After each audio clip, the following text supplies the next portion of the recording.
আসসালামু আলাইকুম, আশা করি সকলেই ভালো আছেন। আবার একটি নতুন ব্লগ নিয়ে আসলাম। তো আমি সকালবেলা খুব ভোরেই কাক ডাকা ভোর নামাজের পরই বাহির হইলাম। তো উদ্দেশ্য আজকে আজ শুক্রবার, পবিত্র জুম্বাবার।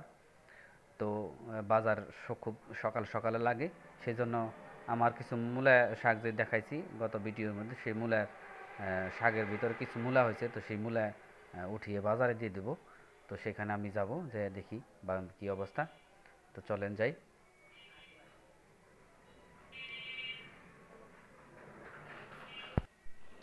এই তো চলে আসলাম। এই যে দেখেন আমাদের মূলা ক্ষেত।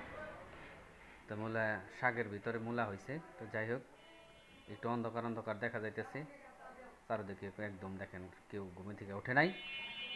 তো আমি খুব ভোরে আসছি, এসে একটা একটা করে উঠায় সেগুলা সুন্দর করে পরিপাটি করে বাঁধতে হবে। বাঁধার পরে আটি সিস্টেম করব।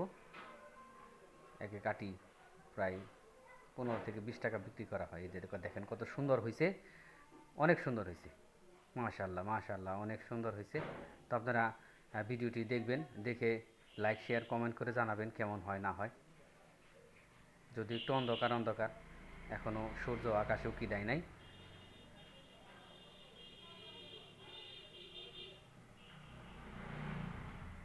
এর ফাঁকে ফাঁকে আবার আমার বড় ছেলে চলে আসছে, আইসা বললো, আব্বু দেখো যে পেঁপে সারার কে যেন ফালাই দিছে। তো ওইগুলা পর আমার ছেলে, ও খুব ভরে উঠছে আমার সাথে সাথে, ওইটা এসে সোজা করে দিল। পরে বললাম, ঠিক আছে তুমি ক্যামেরাটা ধরো, আমি শাকগুলা উঠাই বা মূলা উঠাই। তো ওর সাথে সাথে আমার একটু হেল্প করতেছে।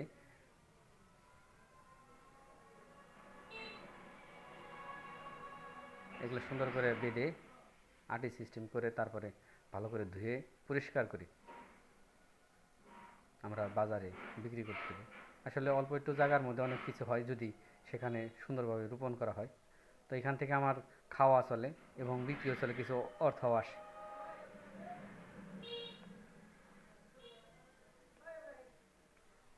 চাকরির পাশাপাশি, ব্যবসার পাশাপাশি এগুলা করতে পারলে মাশাল্লাহ। কৃষিকাজটা হচ্ছে মানুষের নারীর টান বা নারীর কাজ। এগুলা প্রত্যেকটা মানুষেরই করা উচিত, যাতে করে দেশে এবং এই তো দেখেন কত সুন্দর করে আটি করে বাইন্দা ধুয়ে পরিষ্কার করছি। তো সবাই ভালো থাকবেন। আসসালামু আলাইকুম।